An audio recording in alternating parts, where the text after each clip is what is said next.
समादरणीय दर्शकवृन्द, श्रोतावृन्द, अभिवादन।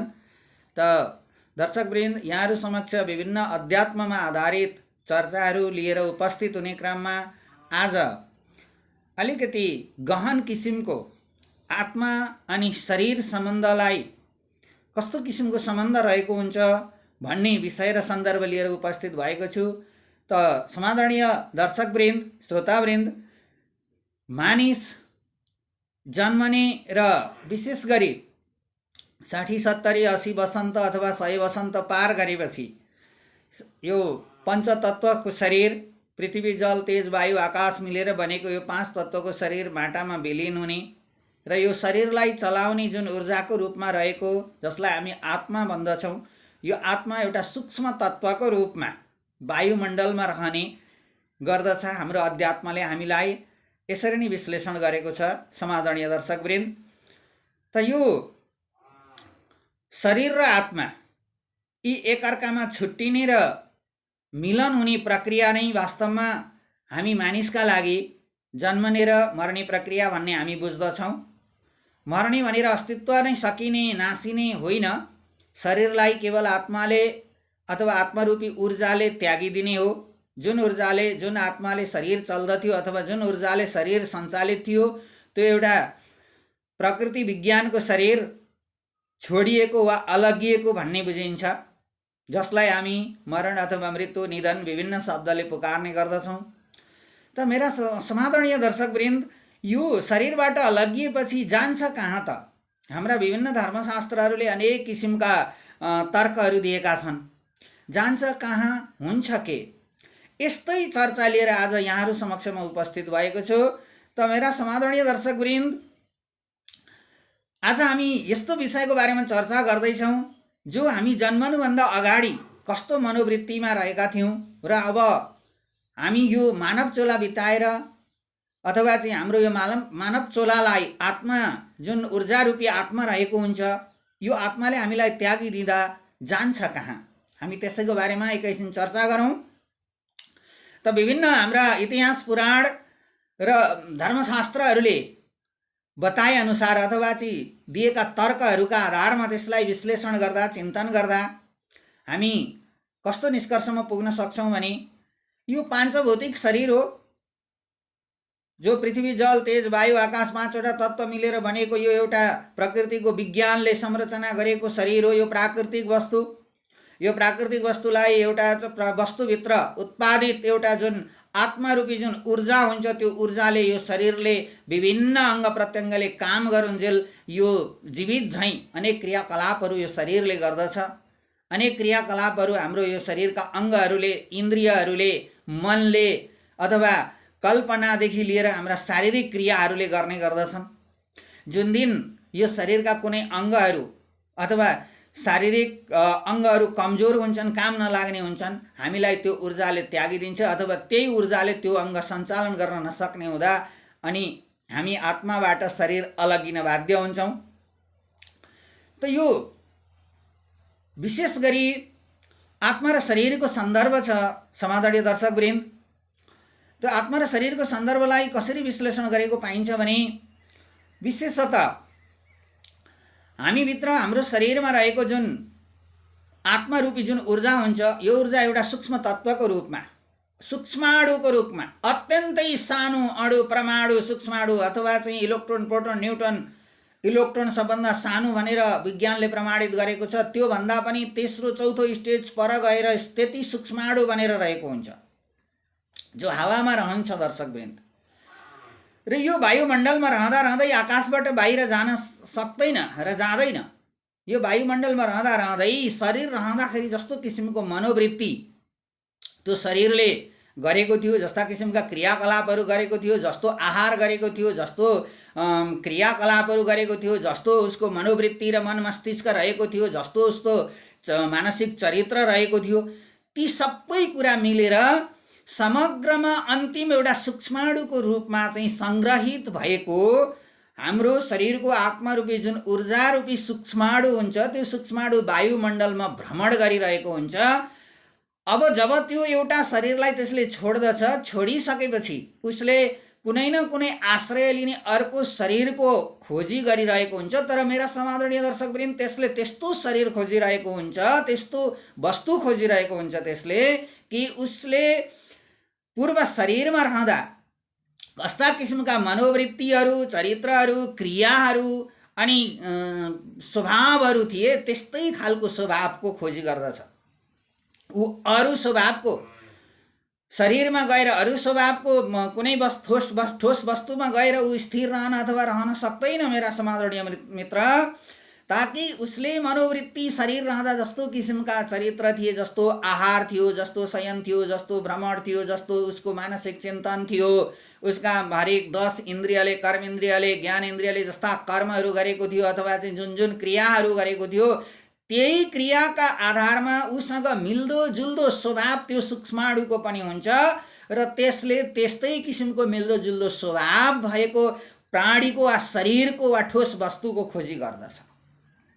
र त्यो खोजी गर्ने क्रममा उसलाई उपयुक्त, उसको मनोवृत्ति अनुसार उसलाई उपयुक्त शरीर जहाँ पाउँदछ त्यही शरीरमा ऊ वायुको रूपमा, जलको रूपमा अथवा चाहिँ 5वटा तत्त्वमध्ये कुनै एउटा तत्त्वको सहारा लिएर ऊ त्यो शरीरमा प्रवेश गर्दछ। आहारको माध्यमबाट, क्रियाको माध्यमबाट, श्वास प्रश्वासको माध्यमबाट, जुनसुकै माध्यमबाट होस्, यी 5वटा माध्यममध्ये पृथ्वी, जल, तेज, वायु, आकाश, यी 5वटा तत्त्वमध्ये कुनै एउटा तत्त्वको सहारा भए पनि लिएर ऊ त्यो अर्को मिल्दोजुल्दो स्वभावको शरीरमा प्रवेश गर्दछ।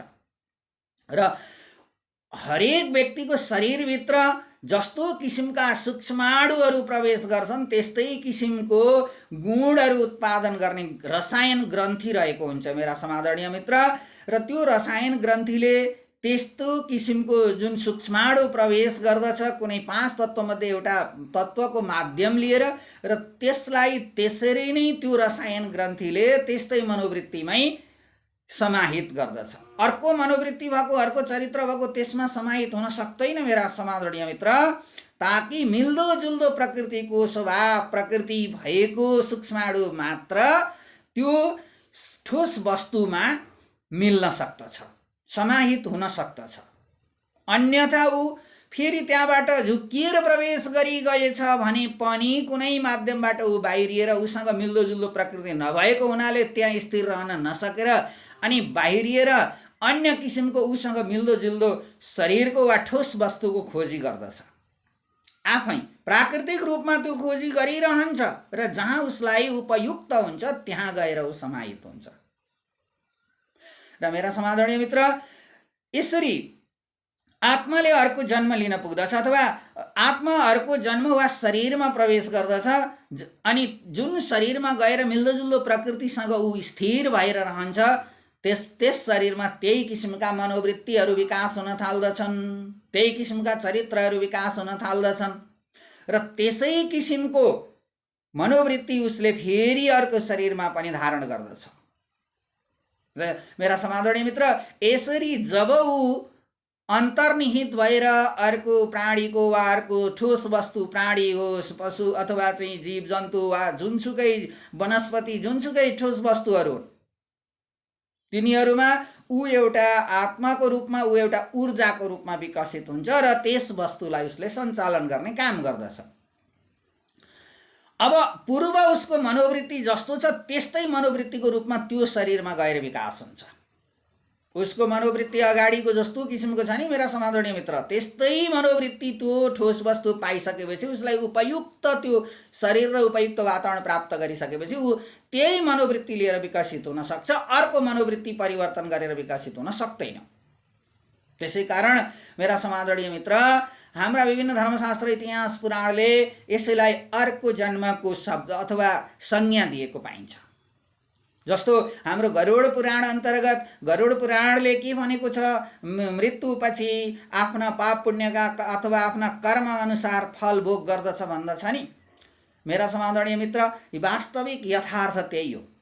जस्तो किसिमको जीवन वा शरीर रहँदा क्रिया, कर्म अथवा चाहिँ आचरण प्रवृत्ति देखाएको हुन्छ, त्यस्तै किसिमको आचरण र प्रवृत्ति भएको सूक्ष्माणु हाम्रो शरीरबाट अलगिन्छ। जुन सूक्ष्माणु अत्यन्त सूक्ष्म हुन्छ, जो विज्ञानले निर्धारण गरेको इलेक्ट्रोन भन्दा पनि चौथो पाँचौं स्टेप पर पुग्यो, त्यति समेत त्यति धेरै सानो सूक्ष्माणुको रूपमा अरू विभिन्न पञ्चतत्त्वको माध्यमद्वारा अर्को ठोस वा शरीरमा प्रवेश गर्दछ र यो प्रवेश गर्ने प्रक्रिया नै अर्को जन्म हो। मेरा समादरणीय मित्र, यसलाई मैले यहाँ दोहोर्याएँ र अर्को जन्मको अथवा अर्को शरीरमा ऊ त्यही मनोवृत्ति लिएर विकसित हुन्छ। त गरुडले यही कुरालाई विश्लेषण गरेको छ। गरुडले भगवान नारायणसँग सोध्नु भएको छ, प्रभु कस्ता कस्ता किसिमको कर्म गर्ने व्यक्ति अर्को जन्ममा कस्ता चिन्ह लिएर उपस्थित हुन्छ। त्यही मनोवृत्तिका आधारमा त्यो शरीरमा विकास हुने हुनाले उसको शारीरिक र मानसिक इन्द्रियका विकासमा पनि त्यसैको प्रभाव पर्दछ र अर्को शरीर उसले शरीरमा विकास त्यसरी नै हुन्छ र अर्को शरीरबाट पनि उसले त्यही किसिमका मनोवृत्तिहरू देखाउन बाध्य हुन्छ। त्यसै कारण खराब किसिमका मनोवृत्तिहरू जस्ता छन् ती खराब किसिमका मनोवृत्तिहरू अर्को शरीरमा त्यसरी नै विकास भएर जाने हुनाले त्यसैलाई दण्ड सजाय भनिएको हो। त मेरा समादरणीय मित्र, त्यसैलाई अर्को जन्म मानिन्छ, त्यसैलाई दण्ड सजाय मानिन्छ। अत्यन्त दुखित अवस्थामा दुनियाँलाई रुवाएर दुःख दिएर बसेको छ भने त्यही किसिमको मनोवृत्तिको सूक्ष्माणु आफ्नो रसायन ग्रन्थीमा विकास भएको हुन्छ। त्यो शरीर त्यागिदिने बित्तिकै त्यसले अर्को ठोस वस्तु धारण गर्दा त्यस्तै खालको शरीरमा गएर अथवा वस्तुमा गएर ऊ अडिन सक्दछ अनि त्यो शरीरमा पनि त्यो वस्तुमा पनि ऊ त्यसरी नै विकसित हुन्छ र अत्यन्तै दुःख पाउँछ अथवा अत्यन्त सुख पाउँछ। उसले पूर्व जन्म भनिन्छ नि अघिल्लो शरीरका मनोवृत्ति र चरित्रका आधारमा ऊ यथावत रूपमा उसँग मिल्दोजुल्दोसँग गएर बस्ने हुनाले त्यही किसिमको भोगाई उसले भोग्नु पर्दछ दोस्रो अर्को ठोस वा वस्तु वा शरीरमा पुगेपछि। र यहाँ विभिन्न किसिमका चिन्हहरू त्यसरी विकसित हुन्छन् अर्को जन्ममा अथवा अर्को शरीरमा भनेर हाम्रो गरुडले पनि विश्लेषण गरेको छ मेरा समादरणीय मित्र। र कसरी विश्लेषण गरेको छ त? जस्तो यो हाम्रो 84 लाख योनि भनिन्छ समादरणीय मित्र। 84 लाख पटक अनेक किसिमका जीव जन्तुहरूको शरीर ठोस वस्तुमा यस्तो जीवाणु यस्तो सूक्ष्माणु त तपाईको प्रवेश गरिरहन्छ अनि त्यसपछि केही समय एउटामा रहन्छ, त्यसपछि त्यसलाई त्यागेर अर्कोमा प्रवेश गर्छ, अर्कोमा प्रवेश गर्छ। यो प्रवेश गर्ने प्रक्रिया गहन छ, अत्यन्त गम्भीर विषय हो, वेदान्तको विषय हो मेरा समादरणीय मित्र। तर जे भए पनि यो सूक्ष्माणुको सूक्ष्म तत्त्वको स्थानान्तरणको प्रक्रिया हो। त्यसैलाई गरुडले यसरी विश्लेषण गर्छ मेरा समादरणीय मित्र। घुमिरहन्छ यो चाहिँ संसारभरि चलिरहन्छ, यसको चक्र रहन्छ। अब यहाँ बताइएको छ कोही जस्तो कुष्ठ रोगी अथवा चाहिँ अङ्गभङ्ग प्रत्यङ्ग सडेर झर्न लागेका कहीँ जन्मैदेखि अन्धा, कोही महारोगी, क्षय रोगी, यी विभिन्न किसिमका रोग भनेको छ नि मेरा समादरणीय मित्र, कुनै पूर्व जन्मको कमाई त होइन, यो अत्यन्त शाश्वत सत्य हो। तथापि त्यो आफ्नो शारीरिक ठोस विकास भएको क्रममा कुनै त्यस्तै मनोवृत्ति भएको कुनै सूक्ष्माणु कुनै पञ्चतत्त्वको माध्यमद्वारा तपाईको शरीरमा समाहित हुन पुग्यो यदि भने तपाईको शरीरलाई विभिन्न किसिमका यस्ता लक्षणहरू विकसित गराएर अनि त्यस्तै मनोवृत्तिको तुल्याउँछ। त्यसरी चाहिँ मान्नु पर्दछ मेरा समादरणीय मित्र। र यहाँ विभिन्न किसिमका चिन्हहरूको बारेमा विश्लेषण गरिएको छ। जस्तो कस्तो किसिमको चिन्ह भन्ने त अब जस्तो ब्रह्म हत्या गर्ने भनिएको छ। ब्रह्म हत्या भनेको के त? जुन हाम्रो संस्कारले तोकेको छ, गाई, ब्राह्मण, ज्ञान, तुलसी यी पवित्र वस्तुहरू नष्ट गर्ने, मार्ने अथवा फ्याँक्ने, भत्काउने, अपराध गर्ने, दुनियाँलाई दुःख दिने, यिनै हुन् ब्रह्म हत्या। ब्रह्म भनेको केवल ज्ञान मात्रै मास्ने होइन, धर्मले निर्धारण गरेका आचरणले निर्धारण गरेका जति तत्त्वहरू छन् तिनीहरूलाई मास्ने भत्काउने वास्तवमा ब्रह्म हत्या भयो। अब त्यस्तो व्यक्ति अर्को यस्तो शरीरमा त्यस्तो व्यक्तिको सूक्ष्माणु गएर समाहित हुन्छ जो चाहिँ अत्यन्त कमजोर हो, शारीरिक रूपमा कमजोर रहेको वा कुनै ठोस वस्तु कुनै विकसित भइरहेको कुनै शरीरमा गएर उसले चाहिँ त्यस्तो मनोवृत्तिको सूक्ष्माणु गएर प्रवेश गर्दछ र त्यो शरीरलाई चाहिँ उसले यातनाको रूपमा जीवनमा भोग्नु पर्ने अवस्थाहरू सिर्जना गर्छ त्यही मनोवृत्तिका कारण। त्यसै कारण अब कुनै कुमारै अवस्थामा कुनै कन्यालाई यदि हत्या गरेको छ भने मेरा समादरणीय मित्र, त्यसको शरीरमा त्यही किसिमको सूक्ष्माणु विकास भइरहेको हुन्छ र त्यो उसको शरीर त्यागिसकेपछि त्यसले गएर तुरुन्तै अर्को एउटा त्यस्तै मनोवृत्तिको शरीरमा ऊ प्रवेश गर्दछ र त्यो शरीरलाई पनि जीवनभर त्यसले के गर्छ, दुखैको अवस्थामा त्यस्तै चरित्रको अवस्थामा विकसित गराइदिन्छ। अब यहाँ गाईलाई घात गर्ने, गाईलाई मार्ने, कन्यालाई घात गर्ने, कन्यालाई मार्ने अत्यन्त नीच प्रवृत्तिको मानिन्छ र यो त्यसको शरीरमा पनि त्यस्तै नीच प्रवृत्तिका कोशिकाहरू उत्पन्न भएका हुन्छन्, विकास भएका हुन्छन् र त्यो शरीरलाई त्यागेपछि ती कोशिकाहरू वायुको माध्यमद्वारा तुरुन्तै अर्को ठोसमा प्रवेश गर्दछन् र त्यसलाई त्यस्तै मनोवृत्तिको रूपमा विकास गराइदिन्छन्। यसरी नै अब यहाँ जसले धर्मको निर्देशन गर्दछ, आचरणको बाटो देखाउँछ, यदि त्यस्ता माथि जाइ लाग्यो अथवा त्यस्तालाई मार्यो भने उसले त्यस्तै किसिमको मनोवृत्तिको रूपमा धारणा गर्दछ र त्यही किसिमको शरीरमा मात्रै ऊ फिट हुन्छ। यसरी नै मेरा समादरणीय मित्र, बाँधेकै ठाउँमा गाईको घात गर्यो यदि भने, गाईलाई मार्यो भने के हुन्छ भने गाईको शरीरमा त्यस्तो किसिमको कोशिकाहरू रहेका हुन्छन् जसलाई आक्रमण गर्न साथ अथवा पिट्न साथ वा मार्न साथ उसको मनोवृत्तिको कोशिकाहरूमा तुरुन्तै आएर समाहित हुन्छन् र तिनीहरू त्यो शरीर त्यागिसकेपछि अर्को एउटा यस्तो शरीरमा मात्रै फिट हुन्छन्, यस्तो शरीरमा मात्रै मिल्न पुग्छन् ताकि असल शरीरमा चाहेर पनि उनीहरूले मिल्न सक्दैनन्। उनीहरूले त आफूलाई चाहेको ठाउँमा मिल्न सक्ने अवस्थामा मात्रै मिल्नु पर्यो। बकुल्लाले बकुल्लाकै सङ्गत खोज्छ, भेडाले भेडाकै सङ्गत खोज्छ मेरा समादरणीय मित्र, बाख्राले बाख्राकै सङ्गत खोज्छ, मानिसले मानिसकै सङ्गत खोज्छ। त्यो खोज्दै जाँदा आफै खोज्दै जान्छ। त्यसैले आफ्नो मनोवृत्ति भएको सूक्ष्माणु जस्तो किसिमको मनोवृत्तिको सूक्ष्माणु छ, त्यो त्यस्तै किसिमको मनोवृत्ति भएको शरीरमा गएर ऊ अडिन सक्छ, अन्यथा ऊ अडिन सक्दैन र त्यो विकासित भइरहेको शरीरलाई त्यस्तै मनोवृत्तिमा विकास गर्छ। त्यसैलाई अर्को जन्मको चिन्ह भनिन्छ, पूर्व जन्मको कर्मको फल भनिन्छ मेरा समादरणीय मित्र। यसैले अब यहाँ के बताइएको छ भने स्त्रीघात र गर्भपात गर्ने रोगी हुन्छन् रे। अब यहाँ सगोत्र स्त्रीहरू जो एउटै वंशबन्धनमा बाँधिएका स्त्रीहरूसँग विवाह गरेर सन्तान जन्माउँदछ अथवा आफूलाई जीवनमा ज्ञान गुण र शिक्षा दिएर पवित्र आफ्नो जीवन उज्जवल बनाउने गुरु पत्नीमाथि यदि द्रोह गर्दछ, यदि त्यस्तो कुविचार राख्दछ, कामुक दृष्टि राख्दछ भने उसको कोशिका सूक्ष्माणुहरू उसको शरीरमा यस्ता हुन्छन् कि उसलाई त्यो शरीर त्यागेपछि अर्को अत्यन्त दुखित चर्मरोगी भएको शरीरमा गएर मात्र त्यो कोशिका मिल्न सक्दछ, बाँकी अरू कोहीसँग मिल्न सक्दैन र उसले त्यस्तै खोज्दै गएर ऊ त्यसमा मात्र अडिन सक्दछ।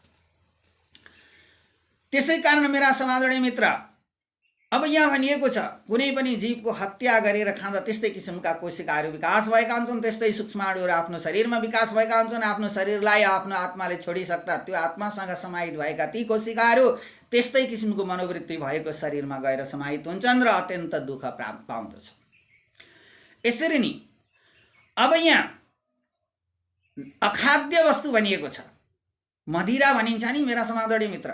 मदिरा त्यस्तो वस्तु हो जो अन्न पवित्र अन्नबाट अन्नको रसलाई निकालिएको विभिन्न वस्तुहरूद्वारा अब त्यसले चाहिँ के गर्दछ त भन्दाखेरि हाम्रो शरीरमा यस्ता किसिमका कोशिकाहरूको विकास गरिदिन्छ र ती कोशिकाहरूले हाम्रो शरीर छोडेर ती कोशिकाहरू आत्माको रूपमा जो सूक्ष्माणुको रूपमा समाहित भएर अन्य त्यस्तै किसिमको शरीर खोज्दै जान्छन् र तिनीहरू त्यस्तैमा मात्रै अडिन सक्छन्, अन्यत्र ऊ अडिन सक्दैन।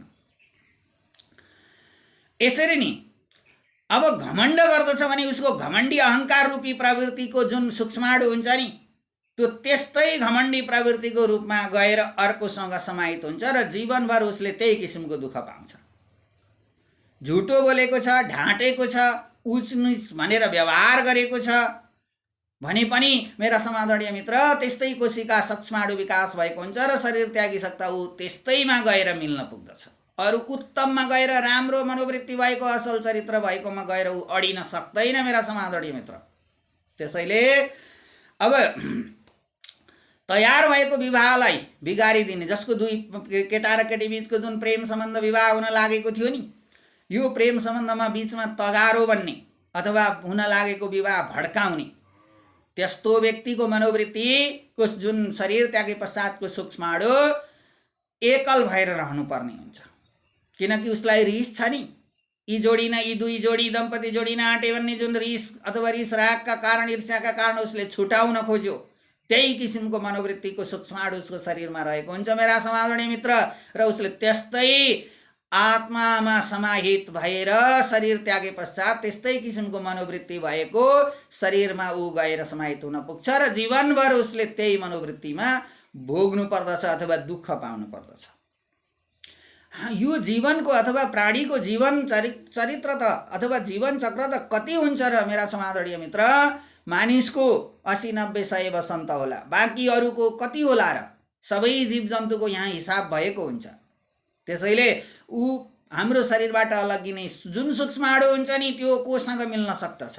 ऊ त्यस्तै मनोवृत्तिमा गएर मात्रै अडिन सक्दछ, बाँकी अन्यत्र अडिन सक्दैन। त्यसैलाई पुनर्जन्म अथवा अर्को जन्म भनिन्छ भने त्याग्दाखेरिको शरीर कस्तो मनोवृत्तिको थियो त्यसैलाई हामी अनुमान लगाउन सक्छौँ, त्यही मनोवृत्ति सूक्ष्माणु विकास भएको हुन्छ। त्यसै कारण हामी अर्को पुनर्जन्मको परिकल्पना पनि हामी त्यसरी नै गर्दछौँ मेरा समादरणीय मित्र। र यदि कुनै पनि ठोस वस्तुमा गएर यदि ऊ स्थिर रहन सकेन भने त्यो चाहिँ के हुन्छ त भन्दा वायुमण्डलमा लामो समय भ्रमण गरिरहन्छ र कहिलेकाहीँ उसकै वंशतिर, उसकै परिवारतिर, उसै किनकि मिल्दाजुल्दा प्रवृत्तिहरू उसकै वंश र परिवारमा हुन्छन्, त्यसै कारण ऊ फर्किएर आएर कहिलेकाहीँ दुःख दिन्छ भनिन्छ नि मेरा समादरणीय मित्र। कारण त्यही हो, जो कि उसको जस्तो मनोवृत्ति भएको सूक्ष्माणु, जुन सूक्ष्माणु अलग्गिएको छ, त्यो अलग्गिएको सूक्ष्माणु अर्को उपयुक्त शरीर वा ठोस वस्तु नपाएको हुनाले ऊ फर्किएर फेरि उपयुक्त घुम्दै घुम्दै वायुमण्डलमा चक्र लाउँदा लाउँदै आफ्नै वंश वृक्षमा फर्किन पुग्दछ। किनकि वंश वृक्ष भनेको के हो त मेरा समादरणीय मित्र? ताकि उसँग मिल्दाजुल्दा मनोवृत्ति र चरित्र भएको हो। त्यसैले आएर आफ्नै वंश वृक्षमा फर्किन पुग्दछ। यसैलाई जागेर आएको, फर्किएर आएको, विभिन्न किसिमको वायु जागेको भन्ने हामी बुझ्दछौँ।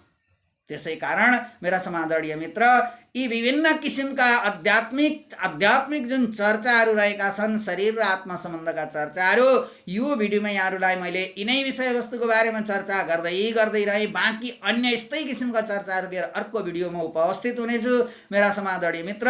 यो भिडियो पुरा सुनेर लाइक, कमेन्ट र सेयर गर्न पनि नभुलिदिनु होला।